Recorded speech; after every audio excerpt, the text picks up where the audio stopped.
Você está com a sensação de areia nos olhos, peso nas pálpebras ou embaçamento da visão? Então, cuidado, estes podem ser sintomas da síndrome do olho seco, um problema oftalmológico que se agrava no período do inverno por causa da baixa umidade relativa do ar. Para explicar melhor os sintomas, diagnóstico e tratamento, eu converso agora com a doutora Roberta Abdumaci, que é oftalmologista. Boa tarde, doutora. Na verdade, as pessoas pensam que um olho seco pode ser um problema simples, mas que, na verdade, pode trazer complicações para a saúde delas, né? Boa tarde, obrigada pela oportunidade de tratar sobre oftalmologia, que é um tema muito importante. O olho seco, ele ocorre em decorrência da baixa da produção ou da diminuição da qualidade da lágrima. A lágrima ela exerce um papel muito importante ao lubrificar os olhos e ao proteger as estruturas oculares, em particular a córnea. O olho seco ele leva a um processo inflamatório crônico com vários sintomas de desconforto e embaçamento. Então, o paciente tem uma sensação de irritação, de areia nos olhos, os olhos ficam irritados, vermelhos, e com o tempo as estruturas oculares, em particular a córnea, pode sofrer pela falta de proteção. Pois é, nesse caso o ideal é fazer o quê? Usar, por exemplo, colírios? Isso. O ideal é consultar um oftalmologista, porque geralmente o processo inflamatório ele necessita de tratamento nas fases iniciais e a manutenção é feita com o uso de colírios lubrificantes, que nós chamamos de lágrimas artificiais. Pois é, se uma pessoa porventura não procurar um médico, não usar o colírio, o que pode acontecer? Às vezes ela pensa que isso é um problema simples, que passa logo e deixa tardia essa procura por um médico. O que pode acontecer com ela? Na impossibilidade de consultar o oftalmologista, o que eu recomendo é que se use então as lágrimas artificiais.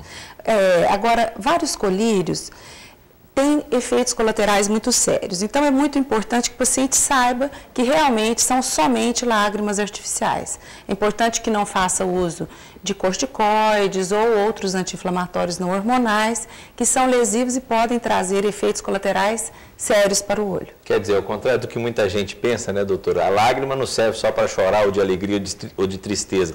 Ela serve para realmente umedecer os olhos. E nesse caso, pode ter algum problema mais grave? Existe alguma doença que pode ser provocada ou até mesmo, sei lá, a perda da visão por causa desse olho seco que não é tratado a tempo? Olha, em casos extremos, sim.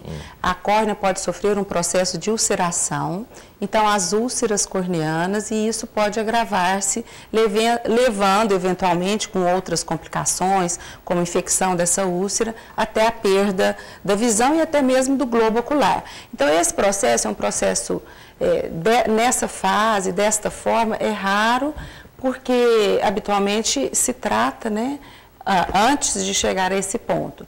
Mas não deixa de ser um quadro crônico, um quadro importante, que gera muito desconforto e que desprotege uma estrutura muito importante, uma estrutura muito nobre, que é a córnea. Bom, nesse tempo seco que nós estamos passando, causa muito problema para a saúde, e agora a gente está falando também sobre o problema no olho. Além desse problema causado por esse tempo seco, o olho seco ele é causado também por outro tipo existe uma outra causa para isso, além da umidade relativa do ar? Eu costumo até dizer o seguinte, o principal é mesmo, com os anos, a lágrima perde tanto em termos de quantidade quanto em termos de qualidade.